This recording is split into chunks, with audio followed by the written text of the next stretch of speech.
Thank you, Kathleen, for getting me here. Thank all the organizers and all of you for coming. This is quite an exciting event. I've really enjoyed it. I have, to balance the attitude about Albert Einstein, I have a nice quote that he made for you, for this organization: to raise new questions, new possibilities, to regard old problems from a new angle requires creative imagination and marks real advance in science. He was a good guy. He got us a little off track. This kind of describes what's going on here. There's almost a sensual longing for communion with others who have a large vision.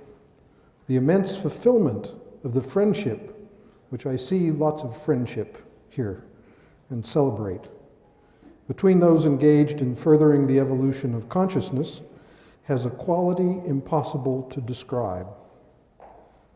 This is about the evolution of consciousness. There are many domains in the palace of science, and they all have problems, similar to the ones that the Thunderbolt Project has.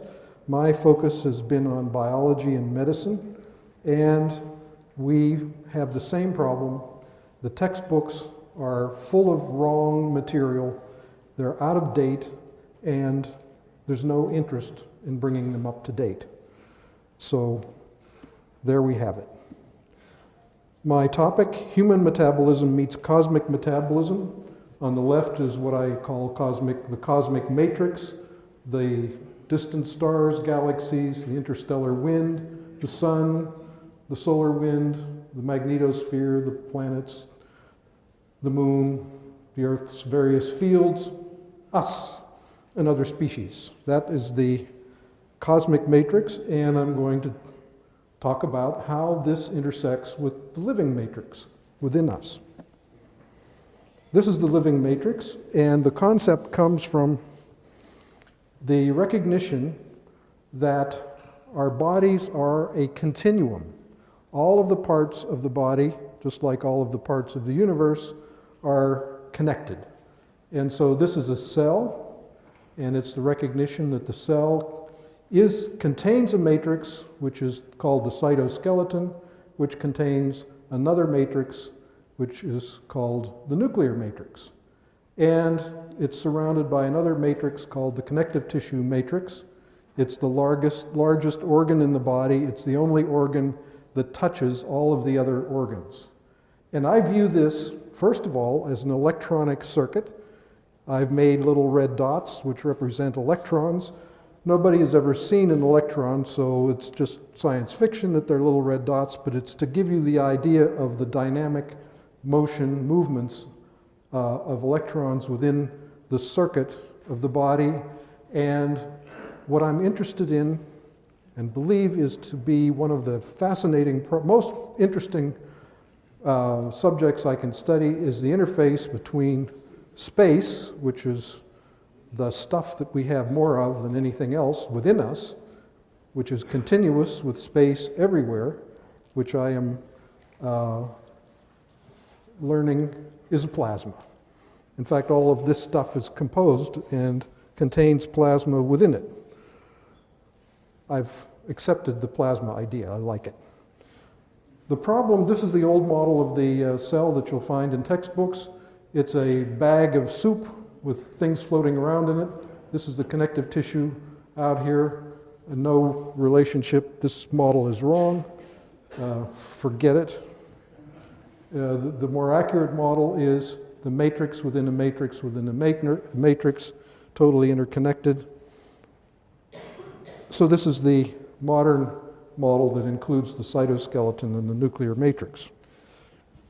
This model came about because of an important discovery by a scientist in Cambridge, England. I was visiting Cambridge in 1969, and a friend of mine said, Mark Brecher has found out something interesting. Down the street on Hills Road, he did a study on red blood cells, and he discovered that there were proteins that go across the membrane of the red blood cell. His experiment used radioactive tracers. Here's the cell membrane. He asked the question, Does this protein, it was called spectrin, does it stick to the surface of the membrane? Does it go down into the membrane? Does it go way down in the membrane? Maybe it goes all the way across. Nobody had ever asked this question before. He found that the protein went all the way across the membrane. Of course, everyone knew he was crazy. Science is funny. Science depends absolutely on new ideas. Scientists detest new ideas. That's the paradox of science. So it took a while, but he did publish his work in prestigious journals, and it was discovered that he was right. In fact, here's a protein that goes back and forth across the membrane 7 times. It makes the point. He was right. These molecules came to be known as integrins. They integrate what's going on inside the cell with what's going on outside of the cell, and it can be said that the connections from the outside to the inside and in the other direction, the matrix is hardwired to the cytoskeleton nuclear matrix, and the links are mechanical and energetic and electronic. So we call the whole thing the living matrix. It means that every cell in the body is connected to every other cell in the body and is connected directly with the various fibrous components. We're talking about tendons, cartilage, the superficial fascia, the connective tissue around the nerves, the organs such as the heart has a connective tissue capsule, and within it, it has tendons. This is all connective tissue.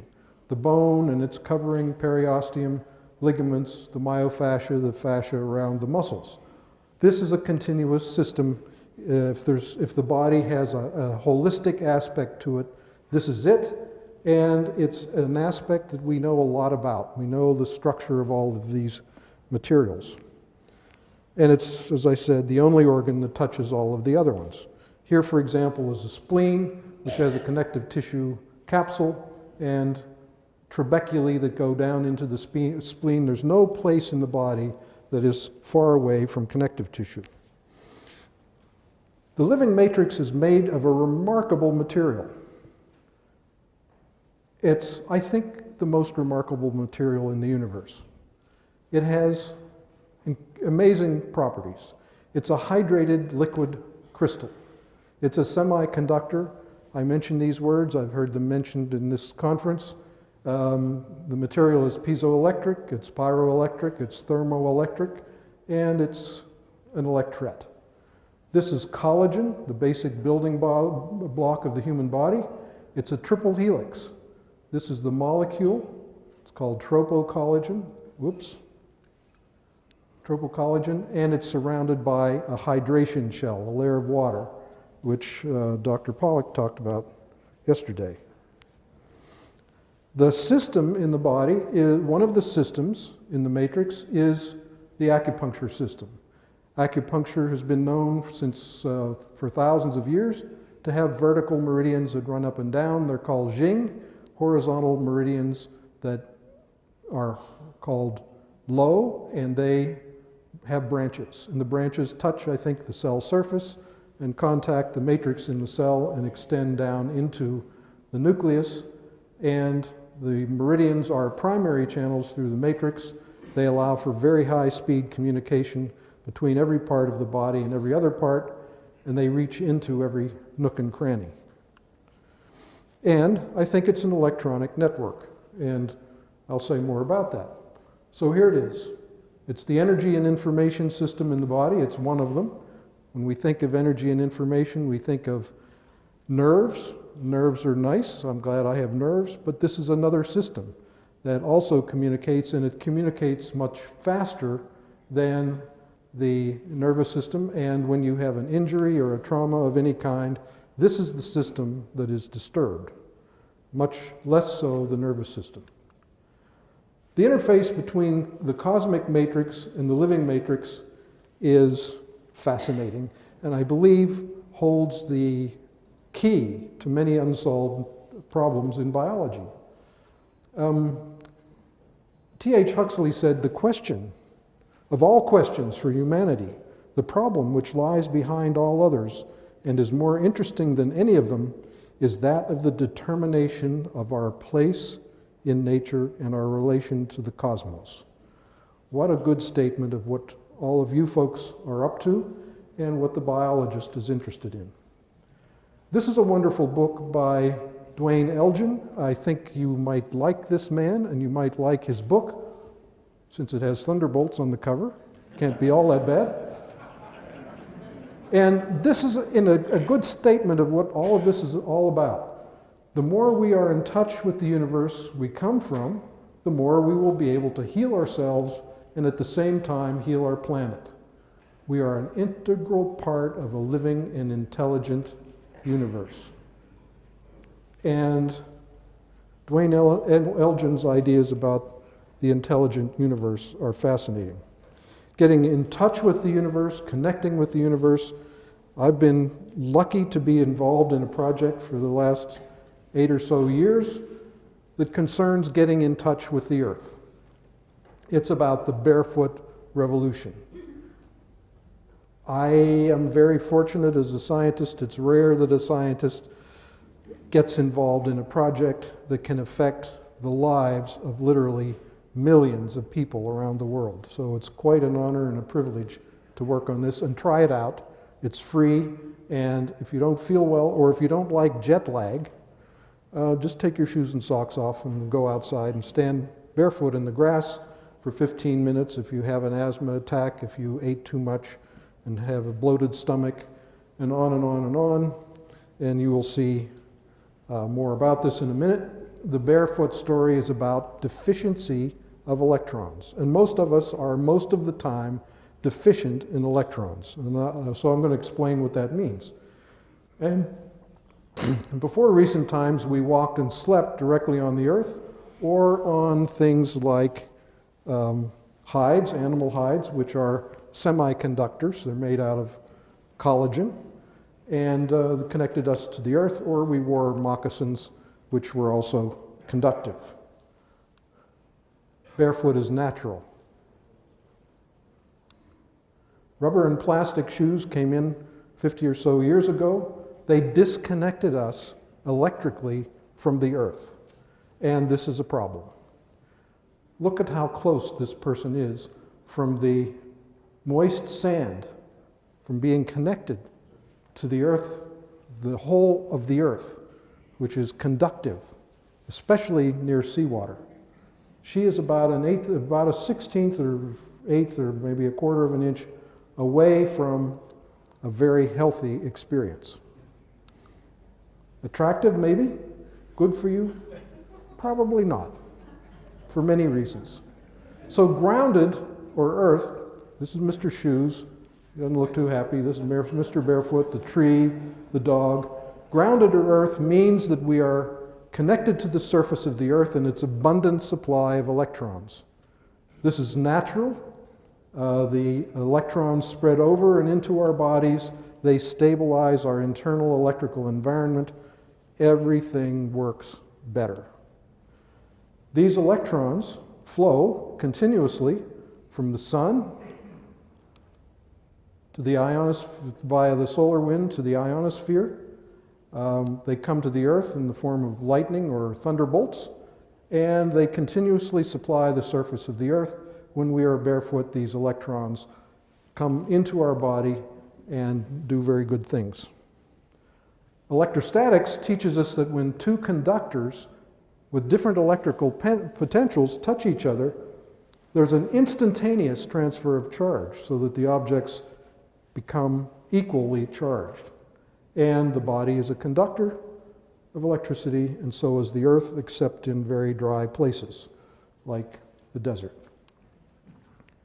And there's a point on the bottom of the foot, on the ball of the foot, known in acupuncture parlance as kidney 1, ideally placed there by the goddess when she designed the foot, so that every step we take connects with the earth. And that point connects through the meridian system to every nook and cranny within the body.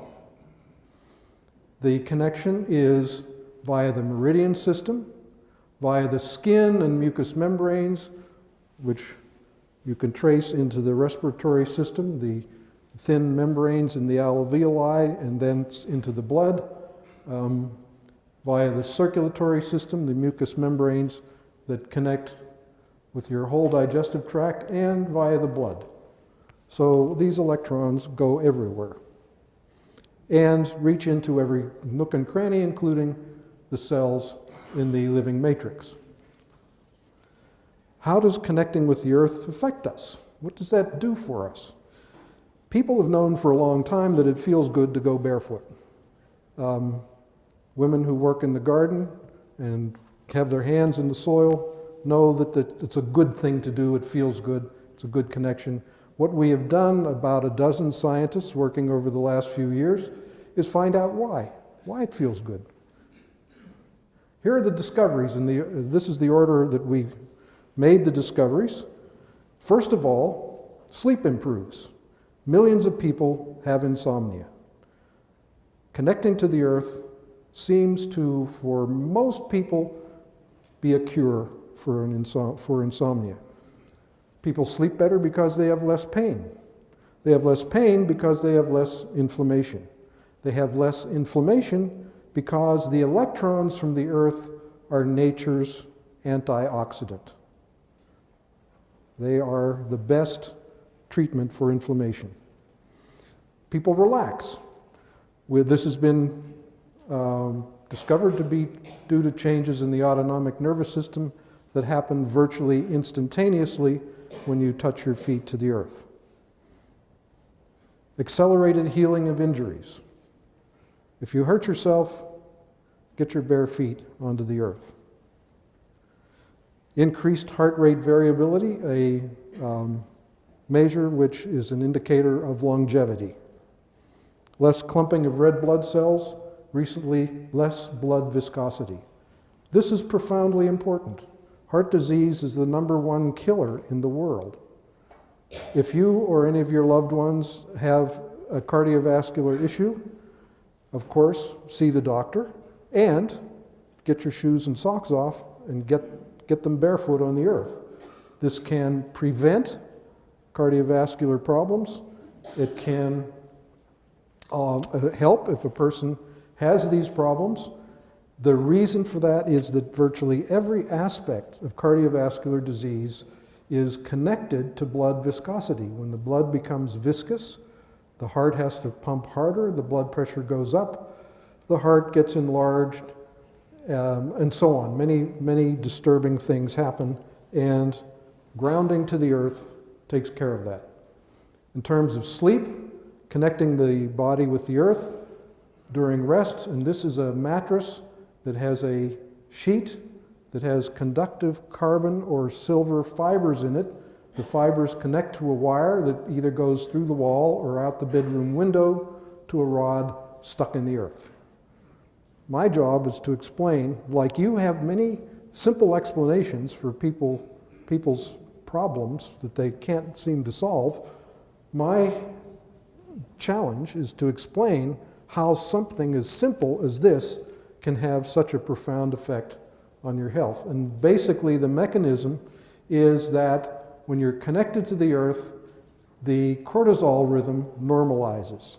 If you have elevated cortisol at night, you can't sleep. And after earthing, the cortisol rhythm normalizes, people sleep better, and it's fantastic.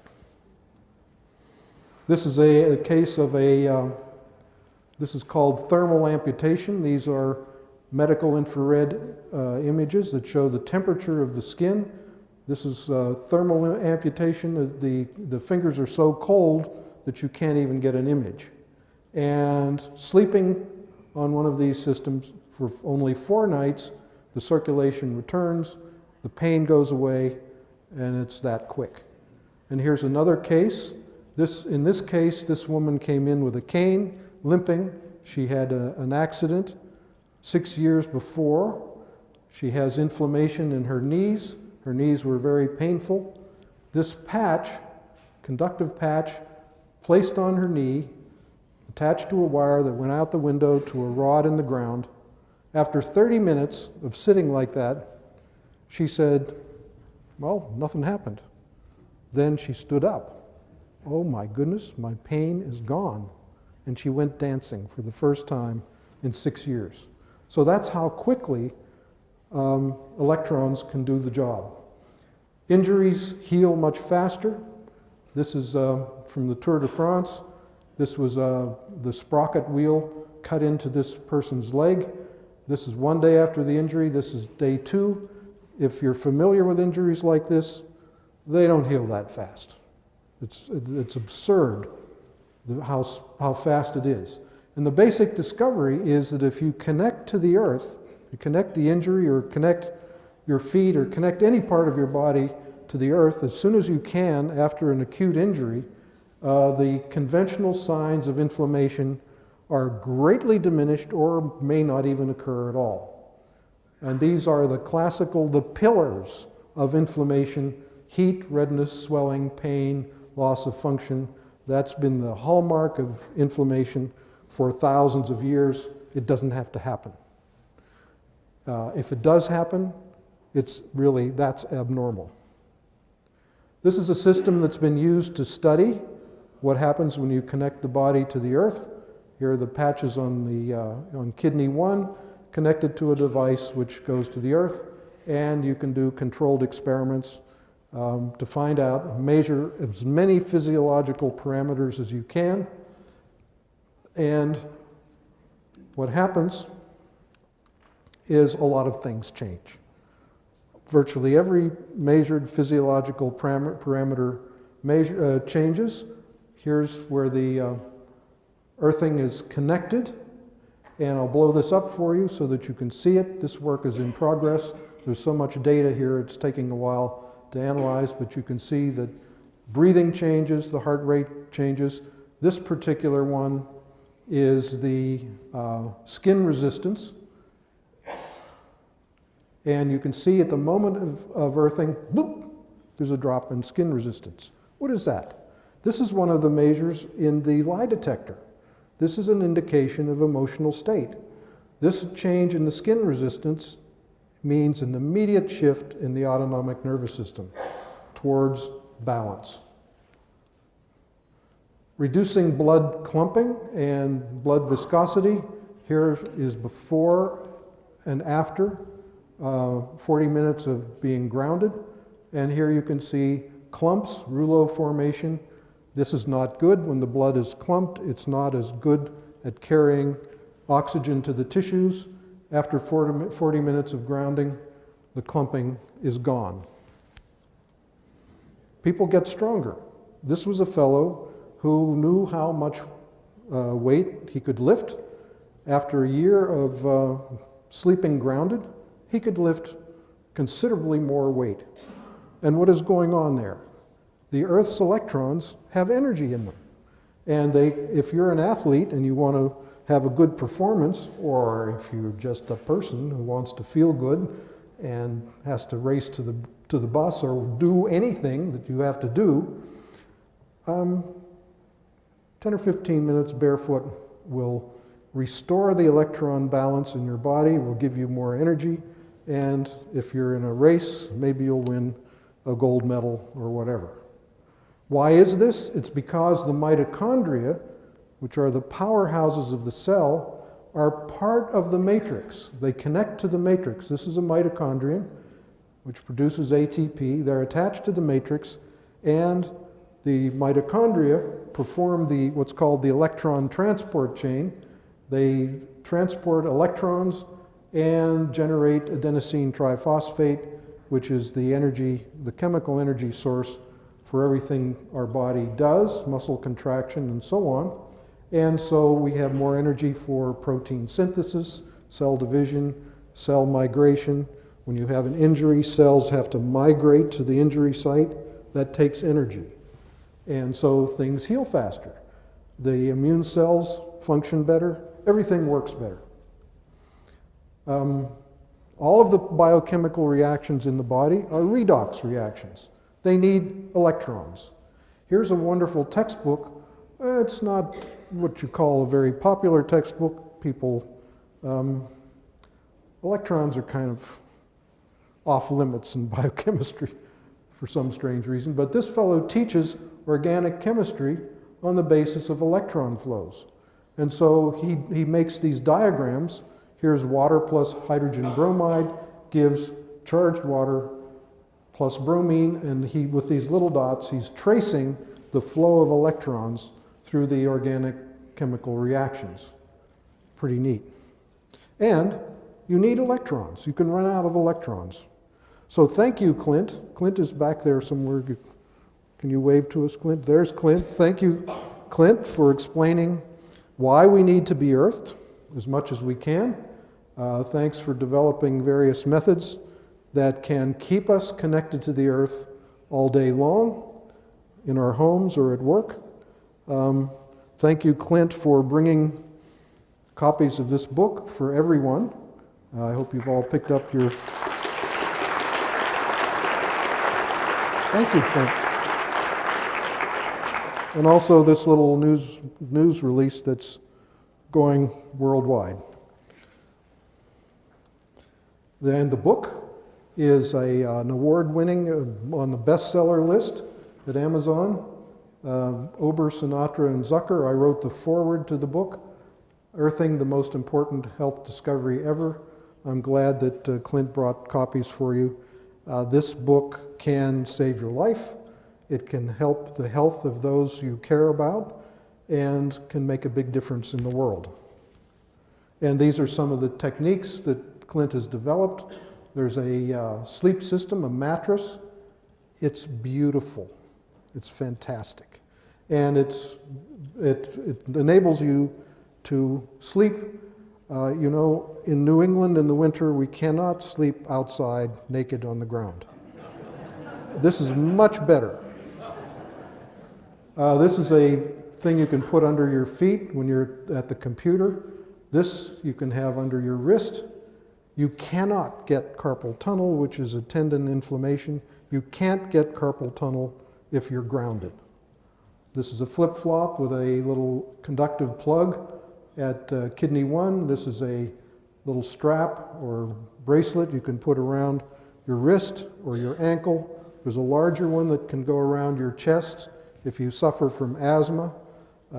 Grounding will often just take care of asthma. There are 3 ways to connect. You can go barefoot. You can connect to your grounding system to a grounding rod inserted in the earth, or you can use the grounding port on your electrical system. You need to check. There's a ground checker. You need to make sure it's a good ground. Some homes don't have good grounds. Some people like to connect with the earth and the sun at the same time. That's a good idea. Probably a good idea. Because that's the circuit. The sun through the earth into your body. So how does disconnecting with the earth affect us? What happens if we disconnect? First of all, inflammation. Diseases of aging and the aging process itself. I write about energy medicine, and to me, the most exciting thing in energy medicine that makes energy medicine a legitimate branch of medicine is that inflammation has become the most exciting aspect of medical research worldwide. If you go to PubMed, the database of the National Library of Medicine, and put in inflammation, you will find hundreds of thousands of articles from scientists all over the world who are establishing the relationship between inflammation, chronic inflammation, and chronic diseases of all kinds. In fact, it's almost to the point that there aren't any diseases, really. There's just inflammation.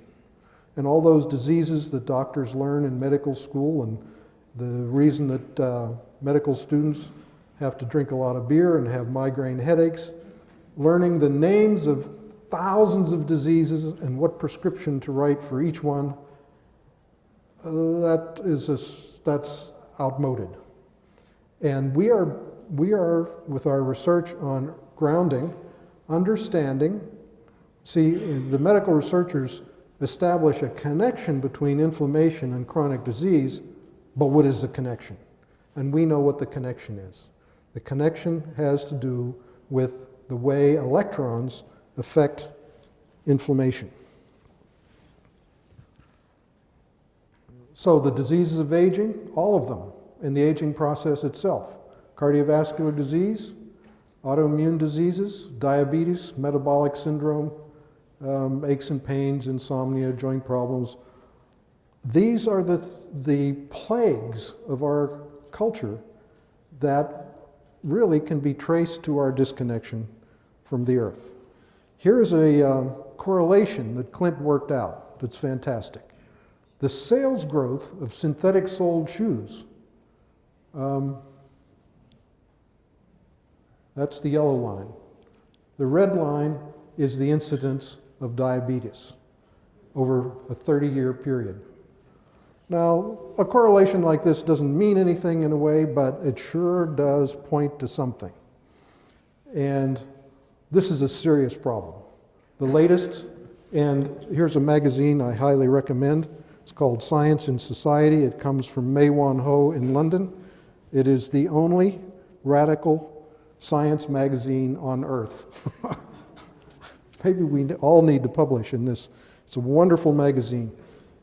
And her husband is a world authority on diabetes and its causes.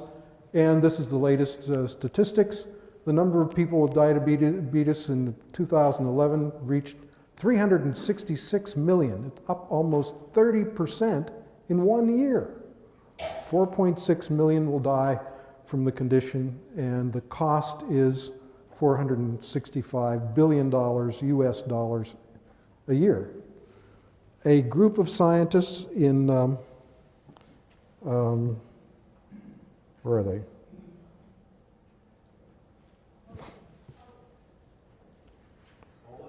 Poland, thank you. Yeah. A group of scientists, medical researchers in Poland, totally independent from us, have done a study, and they have found that they've confirmed all of the things that we have found out about earthing, and they did another study that showed that sleeping one night grounded lowers blood glucose. That's a fantastic result.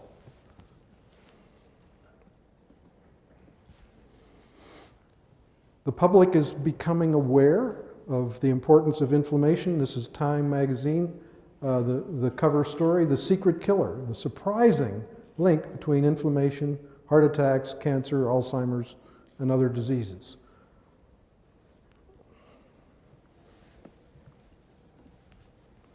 Aging.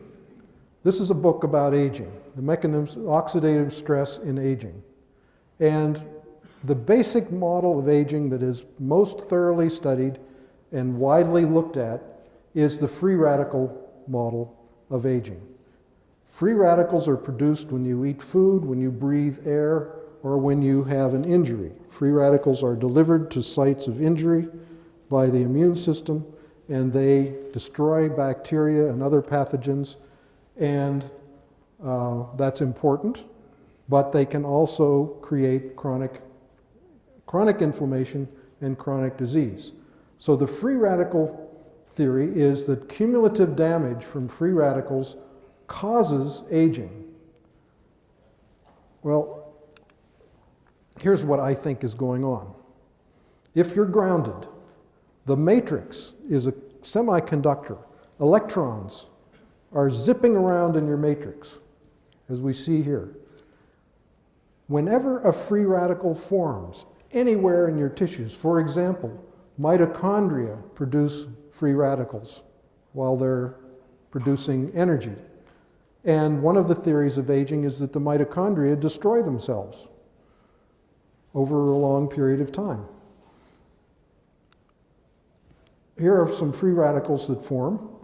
If you're grounded, they will be neutralized virtually immediately.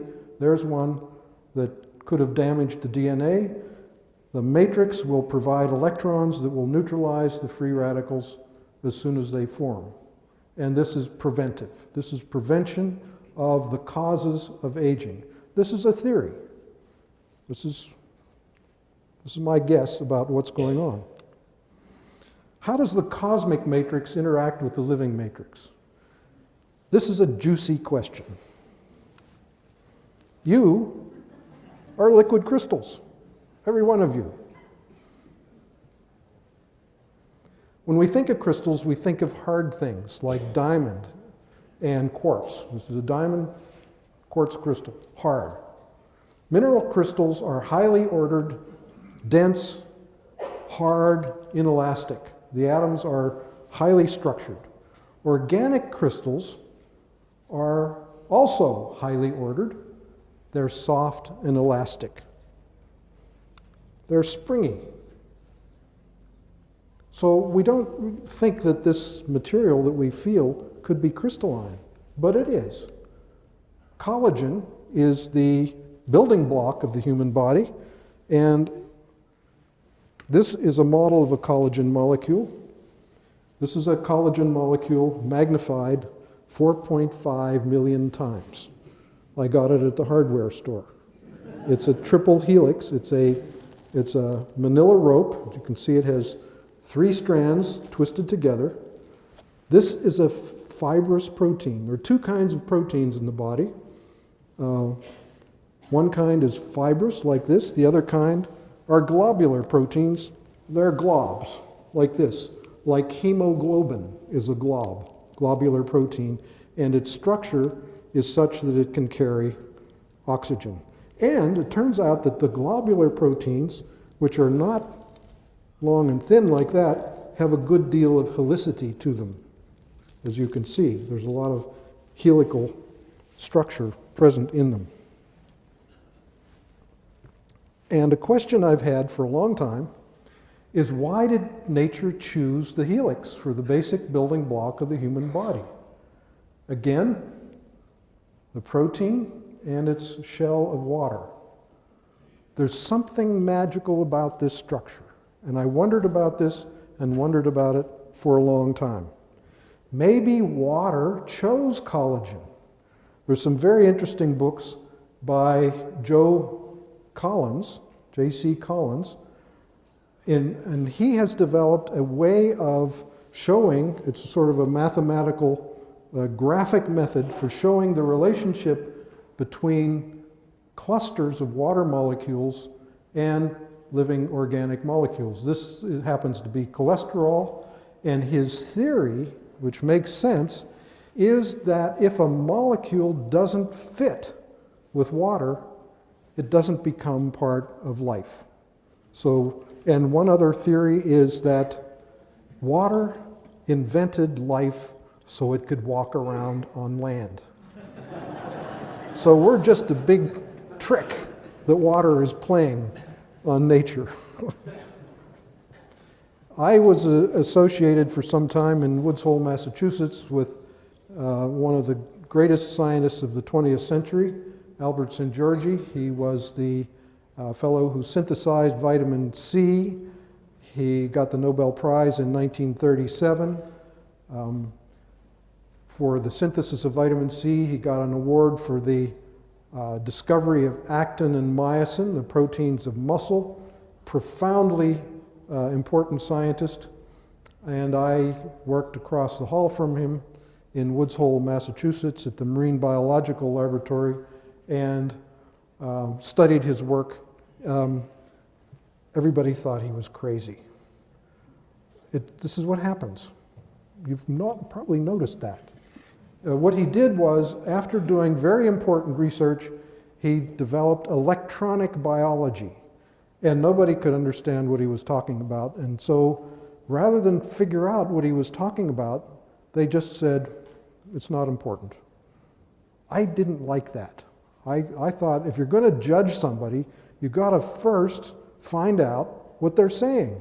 And if you don't understand them, don't criticize them. Anyway, he said that life is too rapid and subtle to be explained by slow-moving chemical reactions and nerve impulses. He said the proteins in the body, like collagen, are the stage upon which the drama of life unfolds. His writings are beautiful. Even though his native language was Hungarian, he wrote beautifully in English. The actors on the stage of life can be none other than small and highly mobile units such as electrons and protons. So here is the collagen triple helix. I have made the electrons red and protons blue. And in this case, I have the protons and electrons going in opposite directions. The protons migrate through the hydration shell, and the electrons through the protein matrix. You can imagine also that electrons and protons could move together. That's called an exciton. That's a case of charge moving without charge moving. In other words, it looks like nothing is happening because they cancel out, but something is happening. So this is collagen. It's a hydrated semiconductor. The electrons go through the protein. The protons and hydroxyls migrate through the hydration shell that Dr. Pollack talked about yesterday. These charge transfers are vital to life, and these electrons can go anywhere in the body and neutralize free radicals that create chronic disease and other chaos. And since it's a semiconductor, and the semiconductor nature of collagen was worked out by Albert St. Georgi. When he first said this, and it was 1941, no one could figure out where that idea came from. He was quite intuitive. A lot of scientists did studies that showed that he was wrong. Collagen does not conduct. What did they do? They took a liver, they ground it up, pulverized it, dehydrated it, squished it into a pellet, and tried to pass an electric current through it, and it wouldn't conduct electricity. Chemists are funny. And it turns out if you take the water away, it doesn't conduct. The water is essential for the protein's properties. So this is, I view it as I view this material we're made of as an electronic network. And a lot of the miracles that occur in complementary and alternative therapies occur because the therapists have learned how to use their electronic network to interact with a patient's electronic network. This is energy medicine. And the meridian system, I suggest, among other things, is an electronic network. So there it is. Mei-Wan Ho, the principal person behind this incredible magazine, says this. First of all, various tissues in the body are liquid crystals. This is a cross-section of muscle. I think that's beautiful. I mean, there's no doubt that muscle is a crystal. This is the way collagen is organized in tendons and ligaments and other parts of the connective tissue. This is cell membranes, and all of these molecules are associated with water. So when you look at this, the way the collagen molecules are organized in the tendon, associated with those molecules are water molecules, which also form a liquid crystalline system. And Dr. Pollack talked about this yesterday. She said, and if I were an athlete or a performer of any kind, I would put this statement on my mirror so I could see it every day. Because our concepts of how our body works can help us in using our bodies. Liquid crystallinity gives organisms their characteristic flexibility, exquisite sensitivity and responsiveness, and optimizes the rapid, noiseless intercommunication that enables the organism to function as a coherent, coordinated whole. And coherence is very important also because these water molecules spin and they can become coupled, spin coupled, and coherent, which I'll describe in a minute. So there's something really special and maybe even sacred about this incredible helical structure. Why is it helical? Well, it turns out, and of course to study the interaction between the living matrix and the cosmic matrix, I am interested in the structure of space, and Vladimir Ginsburg has said the fabric of space has a spiral grain. And he's written 5 books about it. He's a quantum physicist. And this last book, Prime Elements, gives the history of the spiral in science. And it turns out, down through the ages, every generation of scientists has had a figure, an important figure, who has recognized the significance of the spiral. Ideas in science come and go, they have their day, and then they go away. The spiral recurs again and again as a profoundly important structure in science. Light travels, it is said, through space as a spiral. Its spiral is called the cosmic corkscrew. An interesting fact, the cornea of the eye, the hard thing that protects your retina, transparent, is a plywood-like structure. Plywood is made by taking wood, thin sheets of wood with a grain going this way, layering it with another sheet with a grain going this way, and another layer this way, and so on, and they're stacked on top of each other, and that creates a very strong material. And if you look at the structure of the cornea, it's like a piece of plywood in that the collagen fibers of each layer are offset from the one below, and it looks like this design is such that the helical flow of light through the cornea is unobstructed. And if the structure of the cornea changes a little bit, the cornea becomes opaque. So this is very important to transparency. Where are we? A minute or two. Oh, okay. Okay, well, helicity is important because the space medium and the body medium are both helically organized, and I'm going to wind it up.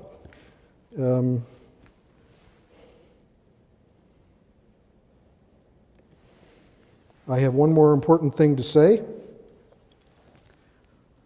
How can we do science? How can we do medicine when the first things we learn in school are inaccurate models of the atom? This model, the Bohr model of the atom, was recognized as inadequate before the ink dried on the paper in 1914.